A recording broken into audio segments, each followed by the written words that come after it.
Construindo APIs com Laravel, integração e produtividade.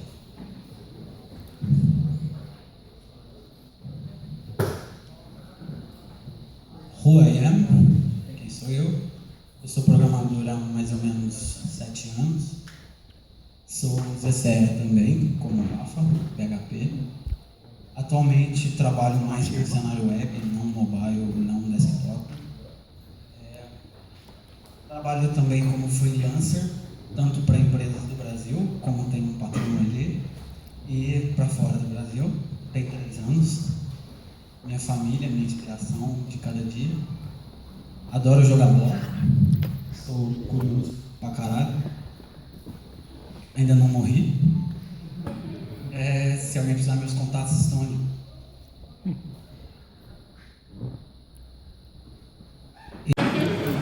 Se alguém precisar, meus contatos estão ali.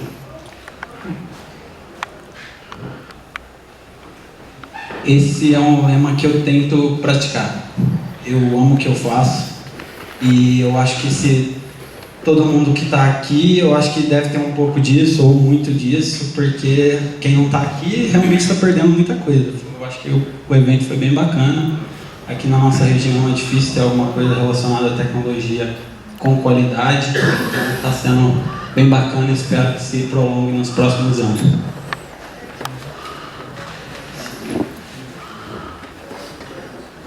O que é API? Em inglês, né? Application Programming Interface. Em PHP, em português, né? PTBR. Interface de programação de aplicações. O que seria isso? A galera que está começando agora, seria você expor o seu sistema de uma forma boa para o mundo todo. Porque você não sabe o que você tem por vir amanhã. Se seu sistema vai precisar integrar com outro sistema, se vai surgir uma necessidade de uma pessoa expandir o seu próprio negócio com outros negócios. Então, é uma forma de você ampliar o seu negócio sem muita modificação, porque você está dando todo o acesso que a sua aplicação interna possui, sua regra de negócio, seus conceitos internos estão todos aplicados ali. Então o cara tem que usar de acordo com os seus padrões, de acordo com as suas definições. Às vezes, se você programar alguma coisa errada, você pode deixar sua API exposta com algum problema. Mas geralmente, se você seguir os design patterns, os solid, os testes, BDD, TDD, etc., acho que você reduz bastante o risco. Nenhuma aplicação é 100% garantida.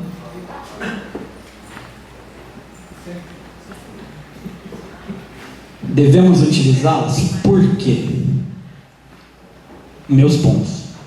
Fácil integração com sistemas externos. No caso, a gente pode ver o pessoal falando ali do Magazine, integrando a API com montadores. Eles têm um sistema interno que precisava ir para a rua. Então eles fizeram um sistema mobile que comunica com a API interna para que todo mundo tenha acesso de onde estiver, dentro da rede que ele puder. Eu não sei como que funciona, porque aí são regras específicas da aplicação. Desacoplamento e microserviços. Voltando à palestra do João, de quebrar a aplicação em vários pedaços. Você pode criar máquinas específicas para serviços específicos. Eu tenho, uma aplicação que tem 10 serviços, e aí cada uma roda numa máquina, e aí eu tenho mais necessidade de um serviço de streaming. Eu vou lá e subo só aquele serviço com mais 2, 3, 4, N instâncias de acordo com a necessidade da aplicação. Monetização de API. Isso daí quem faz muito, eu acho que é o Buscapé, o AdWords do Google, que você pode usar para você vende a API como estratégia de negócio. O cara ganha dinheiro com os dados relacionados a acesso, etc. Então é uma forma. Tem N outras, tipo Dropbox. Você pode criar um serviço fornecendo integração com o Dropbox. Tem acho que chama CloudAge, que é um serviço integrado com a AWS, que você gerencia as máquinas da AWS de uma forma mais fácil, menos manual. Você tem jobs, outras coisas, tudo por lá. Você paga por um serviço para te tirar a mão de obra. Então, dependendo do custo que aquilo lá for te tirar, você acha que é bastante viável. Escalabilidade vem direto ao encontro do microserviços ali, porque você escala a sua aplicação conforme a sua necessidade. Se a aplicação estiver bem organizada, você não vai ter nenhum problema. Portabilidade é você trazer a sua aplicação para todos os cenários possíveis. Porque se a aplicação, hoje ela precisa de internet ou precisa que quem consuma ela esteja na mesma rede que vai utilizar. Então, você pode portar para um mobile, para um iWatch, smartwatch, outras coisas.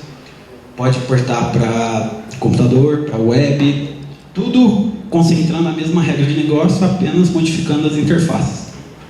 Interfaces visuais, no caso, porque a interface de aplicação aí já está tudo embutido na aplicação.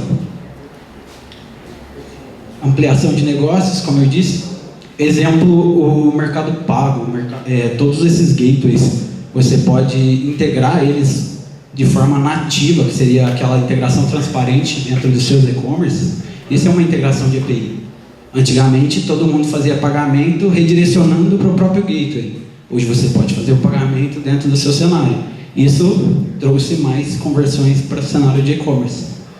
Porque o cara vê a compra acontecendo e o pagamento acontecendo no mesmo local. Não reinventar a roda, como eu disse, você portou para vários cenários, então você não tem que reinventar nada. Seu negócio está ali, sua aplicação está exposta, seus dados estão ali, então a pessoa que vai usar tem que trabalhar de acordo com aquilo que você especificou. Então são N possibilidades, você não tem eu não vejo uma limitação, a não ser a internet. Essas são algumas APIs ou APIs que a maioria já usou ou usa, então são bastante. Aqui eu pus só algumas que eu acho como mais conhecidas no meu cenário, mas tem vários outros. Se vocês tiverem alguma curiosidade sobre mais APIs, vocês entram nesse APIs.io. Atualmente, dessas daí, utilizando diretamente, eu uso do Google, algumas, do Facebook, Twitter para OAuth, LinkedIn para OAuth, GitHub OAuth, Slack integração com commits. Eu tenho um canal de Slack para trabalhar, sempre que a gente faz um commit, o GitHub manda um hook pela API e me avisa lá no Slack. Telegram, concorrente do WhatsApp. Mercado Livre Pagamentos, Bcash, a gente trabalhou para eles lá também. PagSeguro foi aquele cenário que eu falei. O governo é um grande exemplo de API. Porque toda comunicação com o governo de documentação, hoje você utiliza vários serviços, tá certo que eles usam SOAP, né, outro modelo de dados que é mais pesado e tal, mas é porque tem que assinar, tem vários critérios em jogada. Então vamos lá. Esse eu gosto. Laravel PHP, eu vejo muita produtividade com ele, porque ele já vem com uma arquitetura bem bacana. Clean Code, ele aplica, a documentação mesmo é muito clean, então ela te ajuda, pelo menos, a começar certo. Dali para frente, se você fizer cagada, aí o braço é seu. Arquitetura flexível, design patterns e PSRs, no caso, as estruturas, os padrões de projeto que ele usa, usando Solid e outros padrões a mais. PSR são os padrões do PHP, da linguagem, estilo de codificação, estilo de autoload, estilo de declaração, e outras coisas. Agora tem estilo de log, estilo de middleware, tem mais outras coisas saindo. O Eloquent é o ORM que o Rafael citou na outra palestra, que é o mapeamento de objeto para banco do Laravel. Agendamento de tarefas, você consegue fazer jobs nele direto no PHP, sem precisar ir lá no cron job e ficar registrando um a um. Você apenas registra um comando do artisan lá, que é o command line do Laravel, e você cadastra lá no PHP, adiciona lá no listener, toda vez que ele fica checando, se tiver o horário, ele vai rodar seu jobzinho ali. Validação sem dor, ele tem um validator bacana. Geralmente não tem as nossas validações aqui do Brasil, mas facilmente você consegue integrar pacotes de terceiro. Tem um que chama Respect Validation, que integra todas as validações nacionais, então é muito fácil. A gente utiliza nele, eu não coloquei aqui, mas ele utiliza o Composer, que é o gerenciador de dependências do PHP, que é como se fosse o Gen, Nugget, o NPM, o pip do Python. Então todo mundo deve ter passado por algum desses. Artisan, a linha de comando, então é uma ferramenta que facilita eu criar código em alguns cenários. Nem sempre eu uso, mas na onde a gente pode usar, ele é um facilitador. Testa disparo de e-mail, isso aí eu consigo separar o cenário. Eu não preciso enviar um e-mail, configurar um SMTP. Eu consigo testar ele, apenas mudando uma configuração, ele me manda um e-mail normal, como se tivesse cenário real, e joga para um arquivo. Aí eu vou lá no log e consigo ver o e-mail que eu teria enviado corretamente. Ou você usa o Mailtrap, que é uma ferramenta que ela recebe os e-mails no lugar do destinatário real. Funções helper, ele tem muitas funções de auxílio que facilitam que você desenvolver, então por isso ele já ajuda na produtividade. Composer, eu havia falado que eu não coloquei, mas eu coloquei. Packages específicos. Eu tenho packages PHP que funcionam no Laravel sem problema algum, e eu tenho packages PHP específicos para Laravel, que são implementados de uma forma diferente, tem integração, eu consigo criar uma facade para que ele acesse o recurso daquela classe sem muita dor e facilitando. Assets do front-end com Elixir. O Elixir é um gulp customizado que é a melhoria do Grunt, ao meu ver, que é o que teve outro palestrante que falou do Grunt aí, eu não lembro qual foi. Alan.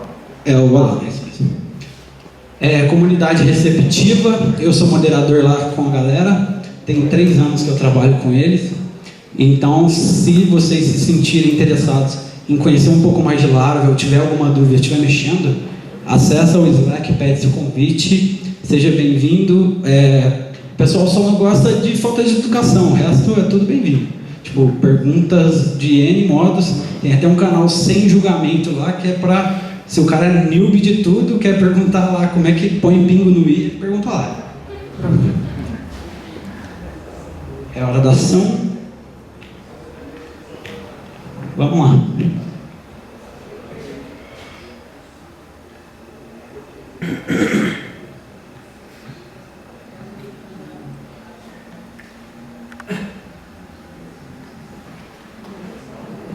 Eu estou com uma instalação aqui, mas como eu não podia contar com a internet daqui, porque a gente sabe, né, que a internet sempre dá problema, principalmente em faculdade.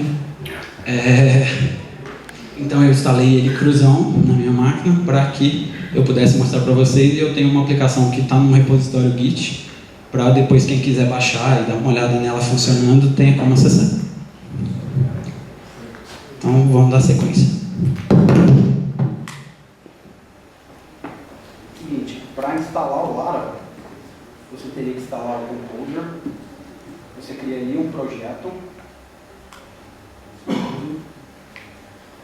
hash.app no meu caso é o nome da aplicação, prefere dist para ele pegar a última versão estável que tem lá dentro do repositório dele no GitHub no caso. E faltou um parâmetro aqui, seria qual é o repositório. Com esse comando aqui, ele criaria a instalação do projeto para vocês, cru, e vocês vai só customizar a taxa de configuração e começar a usar.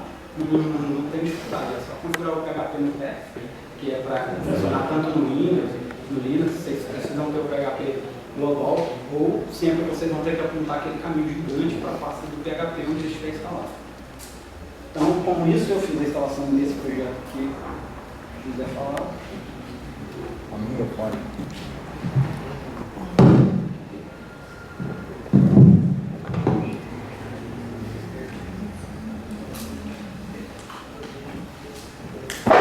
Então, o Laravel ele é constituído dessa estrutura.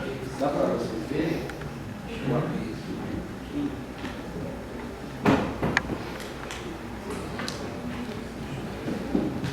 Vocês conseguem enxergar aí?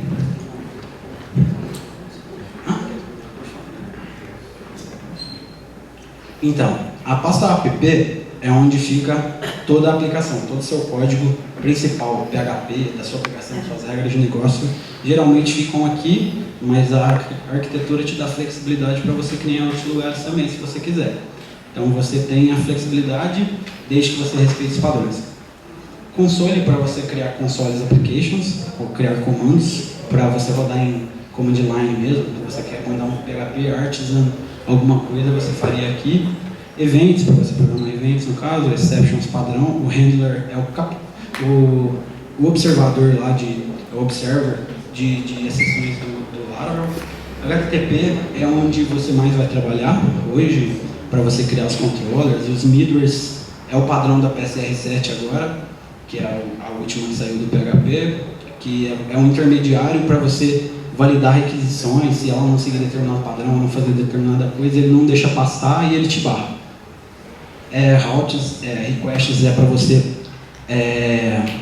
validar formulários. Tudo que vier como request você conseguiria validar com um request.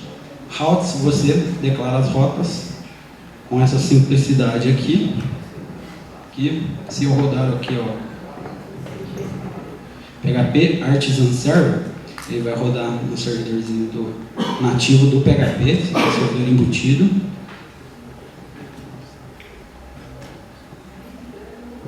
Esse aqui é o start do Laravel para quem pegar o projeto cru. Ele não tem nada, só tem essa viewzinha aqui. Então, essa aqui é a estrutura, listeners, ouvintes, jobs, tarefas que você vai aguardar, tipo, vai jogar para rodar como jobs. Policies, para questões de ACL, de segurança de acesso e tal. Providers, são os providers para você mapear eventos, rotas, outras coisas que você quiser dar no boot da aplicação. Bootstrap, config, database, essas outras pastas, você vai usar no começo do projeto, mas no decorrer você usa mais a app. Bootstrap é o start do projeto, config, todas as configurações baseadas, todas as configurações que o seu projeto vai usar, sessão, aplicação, se o seu debug está ligado, tudo vem para cá. Se você quiser chumbar a definição aqui, você consegue. Só que a gente utiliza desse outro arquivo que está aberto ali, aquele .env, que é para você mapear como variáveis de ambiente, para que não fique explícito no código, caso o cara tenha acesso ao código como PHP mesmo, ele não conseguiria pegar as suas variáveis de definição de ambiente. E ele trabalha com substituição. Por exemplo, se eu tiver um diretório aqui, por exemplo, testing, e aí eu copiar o arquivo database aqui para dentro, quando eu tiver no env de desenvolvimento, ele vai respeitar a ordem da pasta de desenvolvimento. Ele carrega a primeira pasta e tenta sobrescrever, vendo se há o mesmo arquivo na pasta interna, para que você não precise ficar configurando toda hora. Então, por exemplo, se eu quero fazer o projeto funcionar em produção com MySQL, mas eu quero rodar teste com SQLite, eu posso simplesmente criar o arquivo para cada um nesses dois cenários e eu não preciso ficar mudando as configurações toda hora. Database é onde a gente cria os factories, que são os geradores de dados fakes que você pode fazer para você gerar dados iniciais na sua aplicação. Quando você está construindo a sua aplicação e você quer testar, você precisa gerar dados. Então, é uma forma.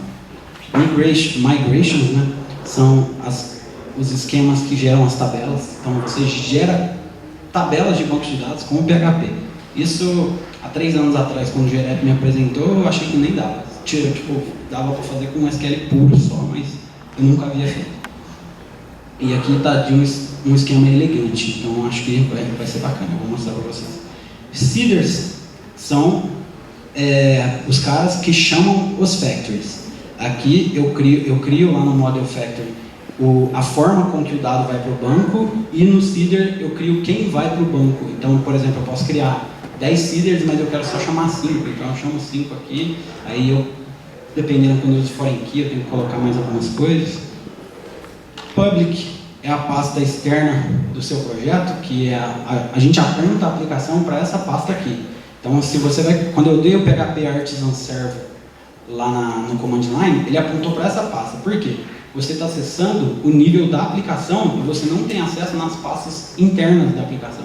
Então, você fica um nível abaixo. O cara não consegue não URL, por exemplo, e entrar na minha pasta config e baixar um PHP, exibir alguma coisa. Então, eu bloqueio ele nisso. É uma questão de segurança, você não expor seus arquivos. Tem gente que configura virtual host, mas deixa o IP batendo na pasta normal e aí se fode. Resource é onde estão os arquivos de asset e as views.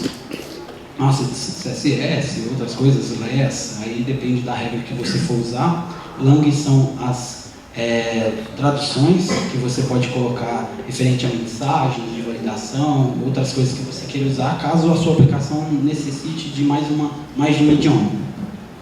Views, ele trabalha com um template handler que chama Blade, que tem uma sintaxe bem fácil. Aqui está um template puro, não tem muita coisa para ver. Ele não tem nenhuma sintaxe, mas é só para vocês saberem mesmo. Storage é para salvar cache, tanto de log, de outras coisas. Teste unitário. Vendor, quando eu instalo o meu projeto, tudo que é de terceiro, até mesmo os packages do Laravel, que são externos a ele, essa estrutura é o Laravel aplicação, mas ele depende de vários componentes de terceiro. Então aqui você tem todos os pacotes de terceiro que estão instalados na minha aplicação. Em algumas pastas tem vários pacotes. O console, para mim rodar o console aqui, quer ver, por exemplo? Ctrl C. Se eu fizer isso aqui, é um negócio que eu vi com o Matheus no Django. Eu consigo ter um terminal direto no Command Line e eu consigo acessar os meus objetos da minha aplicação direto, sem muito risco. Se eu quiser testar como criar um objeto direto aqui na Command Line e salvar ele no banco, eu consigo. Então, essa é a estrutura do Laravel. A gente tem o ponto end que eu havia falado. Então, todos esses dados aqui, ó, app-env, dá para vocês lerem? Dá. App-env é qual ambiente que eu estou, local. App-debug true é para que na hora que se der qualquer erro, ele me mostre o erro explícito mesmo. Se eu deixar como false para pôr em produção, ele me mostra um erro amigável, que é tipo para o usuário não ver coisas de dados, de código, etc. API Key é o valor que ele usa para serializar sessões, outros dados que você tem na sua aplicação, para que ele consiga rastrear dentro da aplicação e também cria um critério de segurança, usa para criar os hashes de senha e outras coisas. Os dados de banco, os dados de cache e os dados de e-mail. Aqui, ó, é o que eu falei para vocês usarem para testar e-mail, é bem bacana. Mail Trap IO. Ele é um simulador de e-mail. Tipo, eu mando e-mail para qualquer pessoa, mas usando o SMTP do Mail Trap, ele vai para lá, com a dash, do jeito que você quiser enviar. Então, a estrutura do Laravel é essa. Então, eu vou mostrar o código que eu havia criado para exemplificar. Acho que é mais fácil. Deixa eu parar isso, por favor. Parei.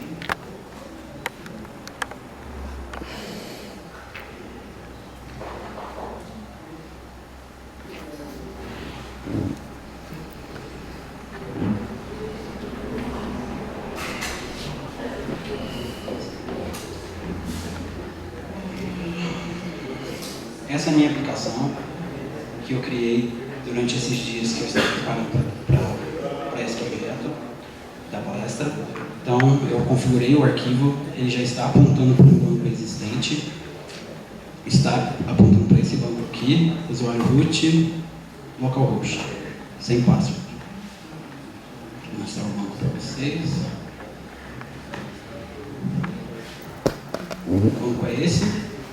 Tem categories, migrations, password resets, products e users.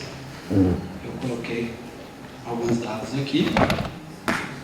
Essa tabela migrations, se vocês forem mexer com Laravel e forem usar migration, não apaguem nada dela, porque ela é o gerenciador de ordem que as migrations foram executadas. Se você apagar ela, você não conseguiria dar rollback, você tem que ir lá e apagar e perder os dados mesmo, se você for fazer alguma coisa assim. Então, deixar eu apagar essa tabela.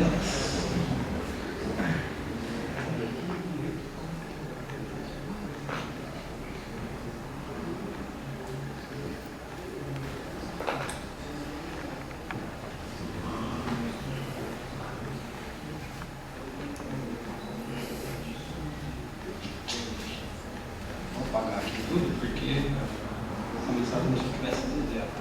Só tem o banco e a aplicação. Vamos lá. Eu vou criar mais uma tabela só para exemplificar para vocês. Vamos lá. PHP, Artisan, Make. Vou criar um model. Apresentação do meu objeto. Eu criei um product, um category e vou colocar um options. Então, o model é no singular. E aí eu ponho o parâmetro M aqui porque eu quero que ele crie uma migration para mim. Então, vocês verem aqui. Dá pra ver, gente?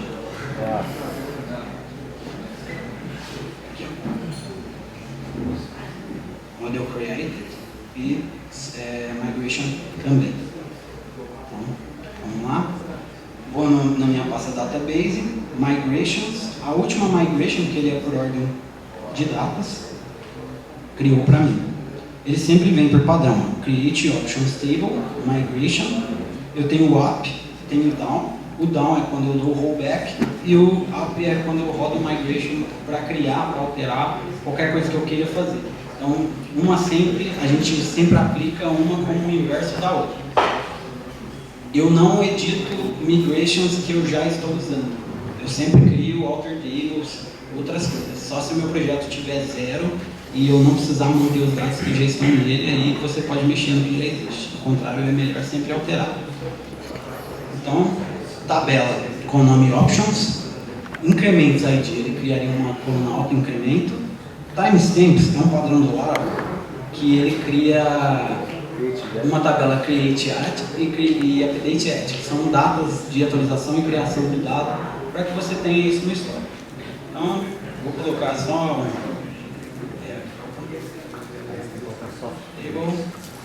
table, string, name, table, boolean, starters. Então, tabela simples, só para vocês entenderem. Tem uma tabela que tem, no caso, 5 colunas, porque o timestamp é 2, incremento ID, um name e um status. Se eu quisesse que ele fosse nulo, eu só posso colocar aqui no label e ele vira um not null lá no seu banco. Passa a ser uma coluna que não é obrigatória. Tem como você definir se é uma foreign key. Então, tem N coisas que vocês encontram na documentação, caso vocês tenham interesse em usar. Então, criei a tabela aqui. Beleza, o que eu preciso para usar isso aqui? Eu só vou aqui, rodo PHP, Artisan, Migrate. Eu só vou criar as tabelas. Ó, crio as tabelas lá no banco. Eu não tinha nada no banco, agora eu tenho as tabelas. Se a gente olhar aqui, está sem nada, eu não consigo ver lá embaixo.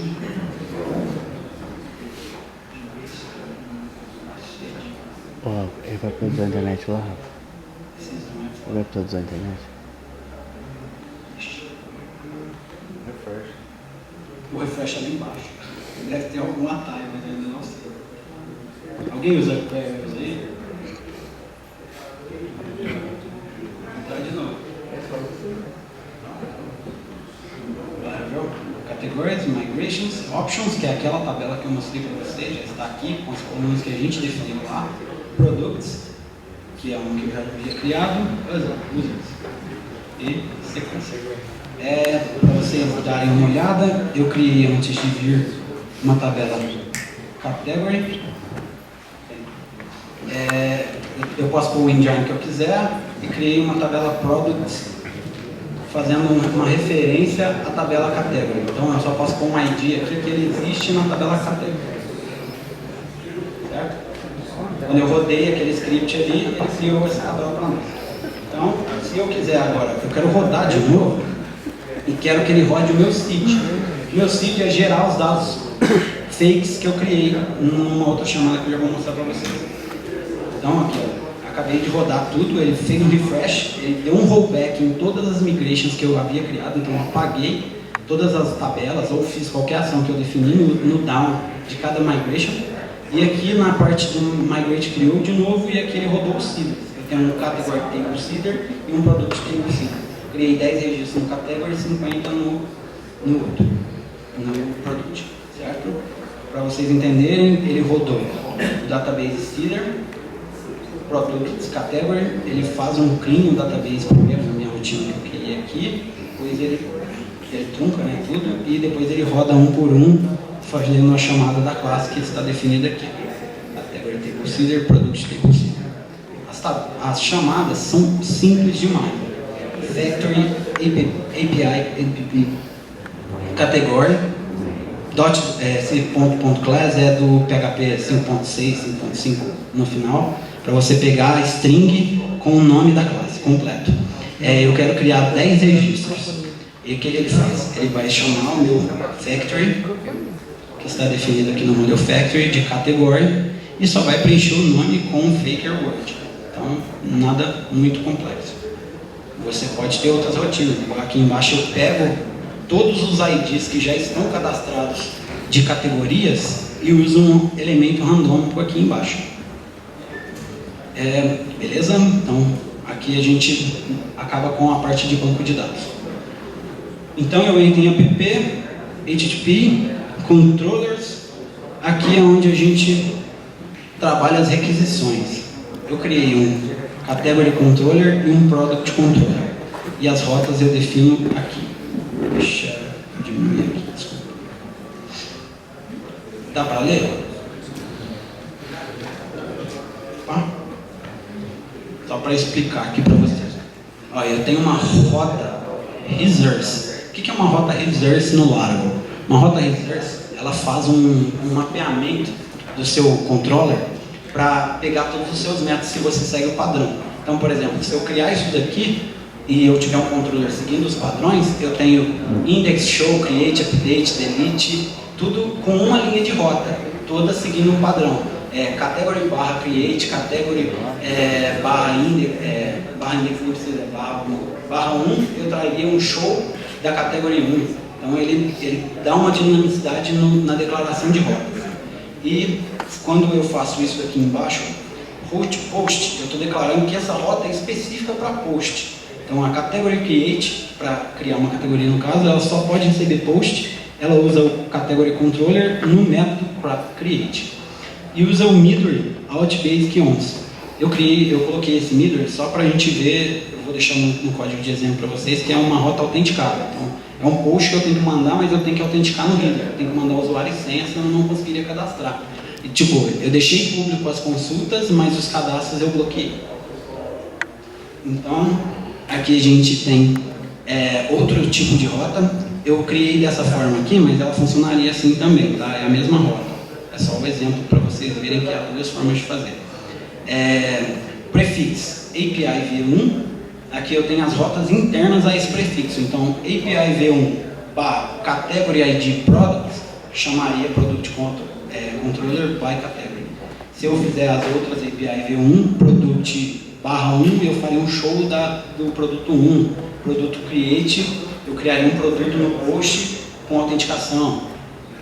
Embaixo eu só fiz um out login e um out logout só para exemplificar como matar a sessão quando ela é autenticada por Basic Authentication, que ela é mais chatinha. Eu tenho que bater um usuário falso para ela me quebrar minha autenticação, porque é o navegador que mantém a sessão, quando você está testando nele. Quando é outra aplicação consumindo, ela não mantém porque não tem estado.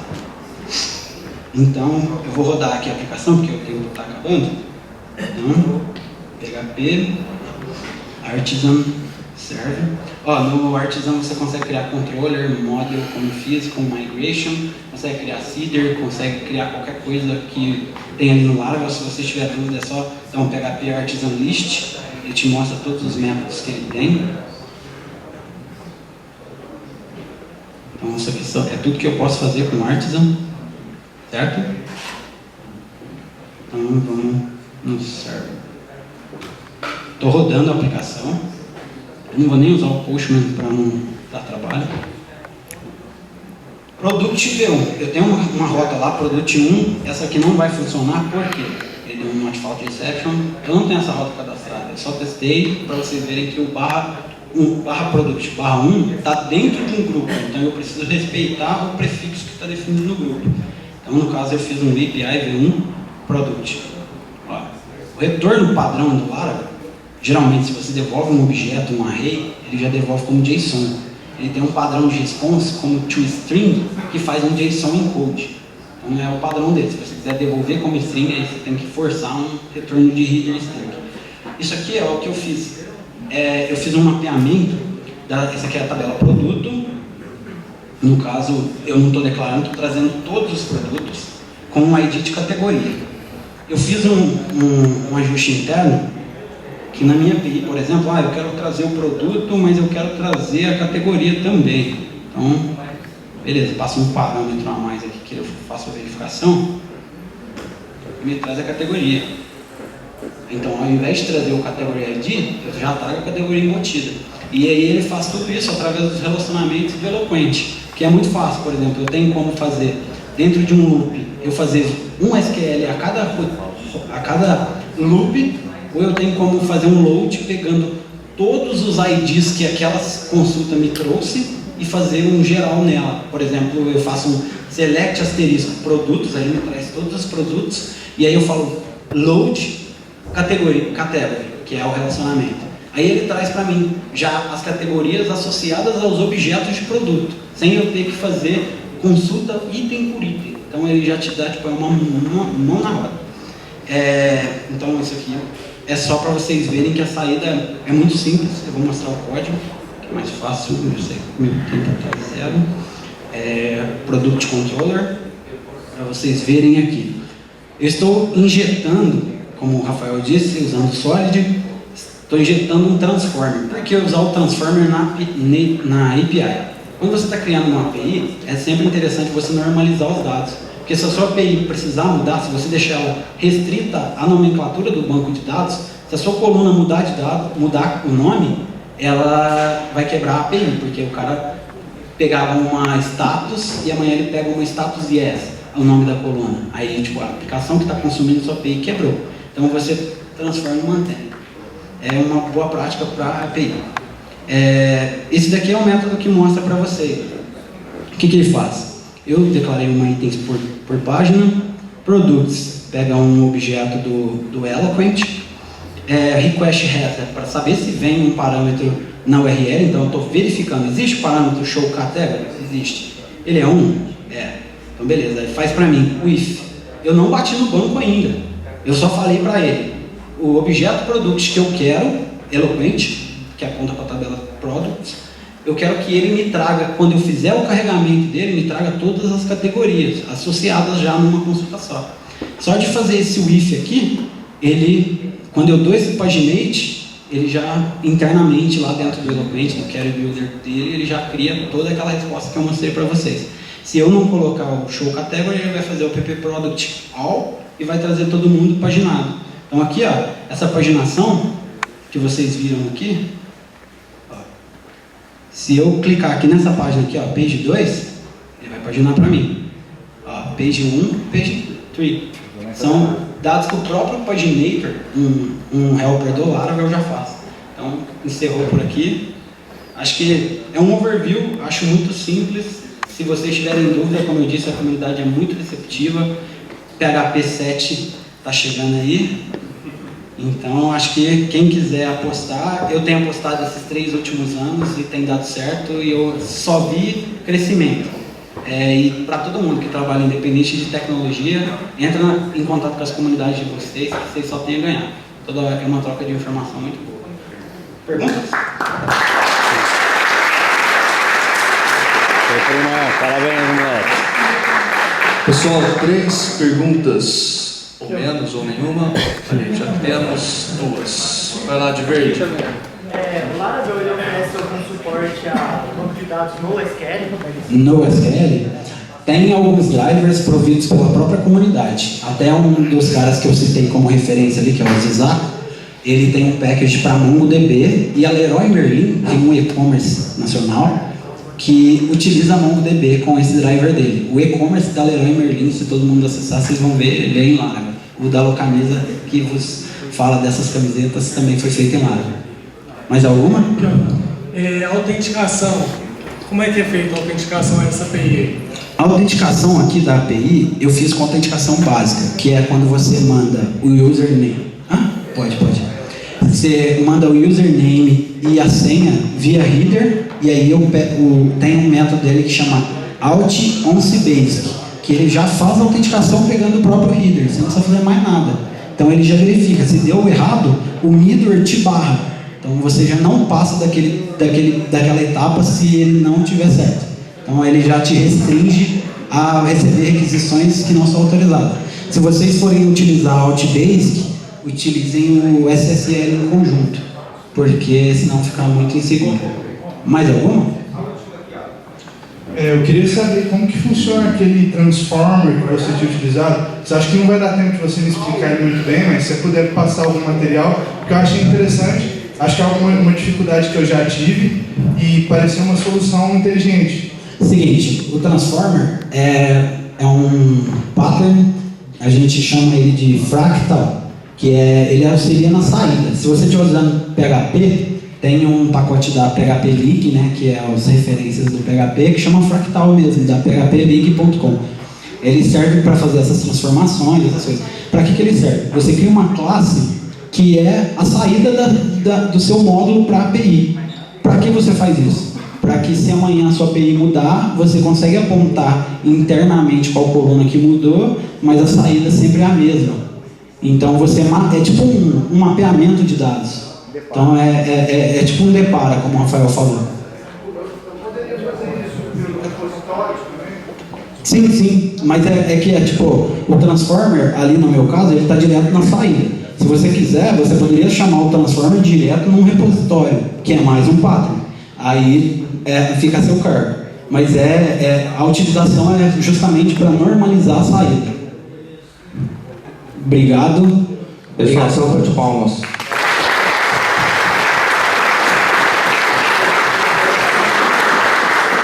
Pessoal, essa é